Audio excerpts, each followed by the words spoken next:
Hello എല്ലാവരും സുഖമായിട്ടിരിക്കുന്നു എന്ന് വിശ്വസിക്കുന്നു. എൻ്റെ എല്ലാ വ്യൂവേഴ്സ്ക്കും പുതിയ സബ്സ്ക്രൈബർക്കും എല്ലാവർക്കും സ്വാഗതം. Hi guys, this is Geetha. Welcome back to my channel സ്വന്തം ഓപ്പോൾ.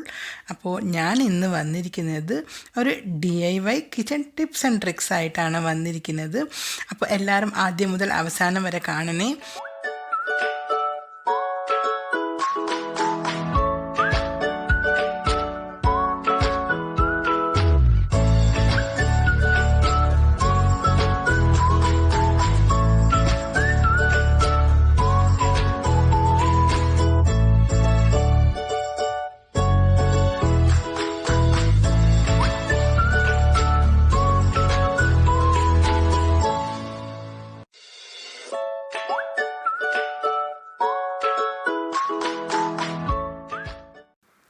4 മാസം മുന്നേ ഇതുപോലെ DIY 5 ടിപ്സ് എന്ന് പറഞ്ഞിട്ട് നമ്മളൊരു വീഡിയോ അപ്ലോഡ് ചെയ്തിരുന്നു. എല്ലാവരും കണ്ടിട്ട് നല്ല കമൻസൊക്കെ ഇട്ടിട്ട് എൻകറേജ് ചെയ്തിട്ടുണ്ട്.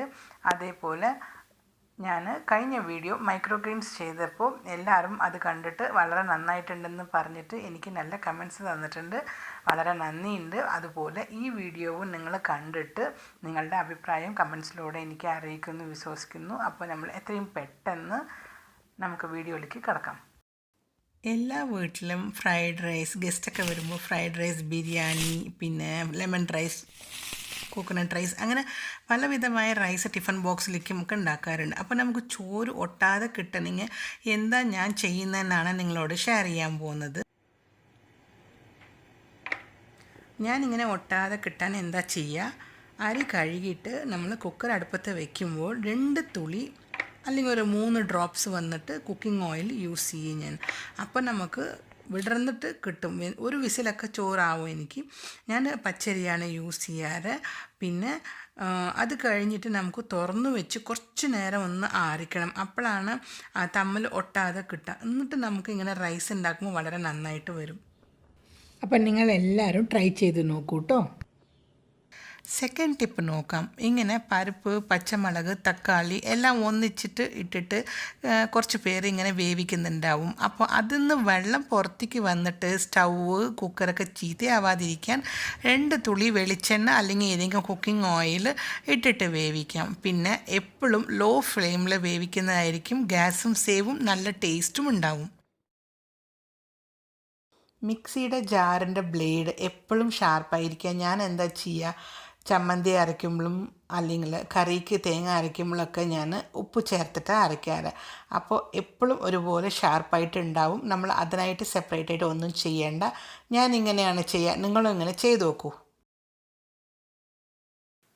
ഇനി നമുക്ക് ടിപ്പ് നമ്പർ 4 കാണാം. ഇങ്ങനെ വേസ്റ്റായി വരുന്ന 1-2 സ്ലൈസ് ബ്രെഡ് വന്നിട്ട് പൊടിച്ചിട്ട് എടുത്ത് വെച്ചാൽ നമുക്ക് പെട്ടെന്ന് കട്ട്ലറ്റ്, ചിക്കനൊക്കെ ഫ്രൈ ചെയ്യാൻ യൂസ് ആവും. പെട്ടെന്ന് ഗസ്റ്റ് വന്നാലും നമുക്ക് നല്ല യൂസ്ഫുൾ ആവും. കടയിൽ നിന്നൊക്കെ നമ്മൾ ഇത് മേടിക്കുന്നേക്കാൾ വീട്ടിൽ തന്നെ നമ്മൾ റെഡിയാക്കി വെച്ചാൽ വളരെ നല്ലതാണ്, ഹൈജീനിക്കാണ്. അപ്പോൾ എല്ലാവരും നിങ്ങൾ ചെയ്ത് നോക്കൂ.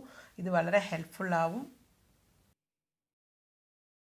ഇങ്ങനെ തക്കാളി, പച്ചമുളക്, കറിവേപ്പില ഇതൊക്കെ മാർക്കറ്റിൽ നിന്ന് കൊണ്ടുവന്ന് ഉടനെ നമ്മൾ കഴുകി ഒരു കോട്ടൺ തുണിയിൽ നന്നായിട്ട് തുടച്ചിട്ട് ഫ്രിഡ്ജിൽ എടുത്ത് വെച്ചാൽ നമുക്ക് ലോങ് ലാസ്റ്റിംഗ് കുറേ ദിവസം നമുക്ക് യൂസ് ചെയ്യാൻ പറ്റും. ഞാൻ അങ്ങനെ ചെയ്യാറ്. നിങ്ങളങ്ങനെ ചെയ്ത് നോക്കൂ കേട്ടോ.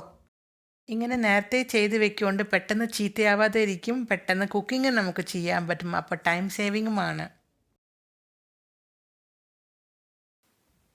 ഇപ്പോൾ നമ്മൾ ടിപ്പ് നമ്പർ 6 കാണാം.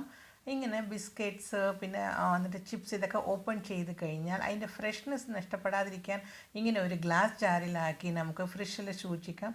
അപ്പോൾ അതിൻ്റെ ഫ്രഷ്നെസ് അതുപോലെ തന്നെ ഉണ്ടാവും. ഞാൻ പൂരി ഉണ്ടാക്കുമ്പോൾ എപ്പോഴും പൊങ്ങിയിട്ട് വരാൻ വേണ്ടിയിട്ട് 1 സ്പൂൺ സൂചി റവയാണ് ആഡ് ചെയ്യാറ്. അപ്പം നിങ്ങൾക്ക് പൊങ്ങിയിട്ട് സോഫ്റ്റായിട്ട് നന്നായിട്ട് വരണം എന്ന് പറഞ്ഞാൽ ഈ ഗോതമ്പ് പൊടി നമ്മൾ കുഴയ്ക്കുമ്പോൾ അതിൽ സുജി റവ ആഡ് ചെയ്തിട്ട് ഒരു അരമണിക്കൂർ അല്ലെങ്കിൽ ഒരു 15 മിനിറ്റ്സ് ഇങ്ങനെ നമ്മൾ സോക്ക് ചെയ്ത് വെച്ചിട്ട് ഇങ്ങനെ പൂരി ഉണ്ടാക്കിയാൽ ഇതുപോലെ നന്നായിട്ട് പൊങ്ങിയിട്ട് വരും. അപ്പോൾ ഗസ്റ്റിനൊക്കെ നല്ല ഹാപ്പിയാവും, വീട്ടിലുള്ളവർക്കും ഹാപ്പിയാവും. വീക്കെൻഡ്സിലൊക്കെ ഇത് ട്രൈ ചെയ്ത് നോക്കൂ. രാത്രി നമ്മൾ മിക്സ് ചെയ്ത് വെച്ചാലും രാവിലെ പെട്ടെന്ന് എടുത്തിട്ട് നമ്മൾ എണ്ണ ചൂടായി കഴിഞ്ഞാൽ വേഗം പെട്ടെന്ന് ഉണ്ടാക്കാം. മസാല മാത്രമേ നിങ്ങൾക്ക് ഉണ്ടാക്കേണ്ട പണി ഉണ്ടാവുള്ളൂ.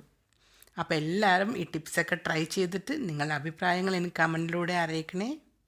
പിന്നെ ഞാൻ എപ്പോഴും പറയുന്ന പോലെ വീഡിയോ ഇഷ്ടപ്പെട്ടാൽ ലൈക്ക് ചെയ്യാനും കമൻറ്റ് ചെയ്യാനും ഷെയർ ചെയ്യാനും മറക്കരുത്. സബ്സ്ക്രൈബ് ചെയ്യാതാണ് കാണുന്നെങ്കിൽ ഒന്ന് സബ്സ്ക്രൈബ് ചെയ്തിട്ട് തൊട്ടടുത്തുള്ള ബെൽ ഐക്കോൺ പ്രസ് ചെയ്യാൻ മറക്കരുത്. അപ്പോൾ ഇനി ഒരു നല്ല വീഡിയോ ആയിട്ട് വരുന്നവരെ this is Geetha signing off. നിങ്ങളുടെ സ്വന്തം ഓപ്പോൾ. Take care. Bye bye. See U.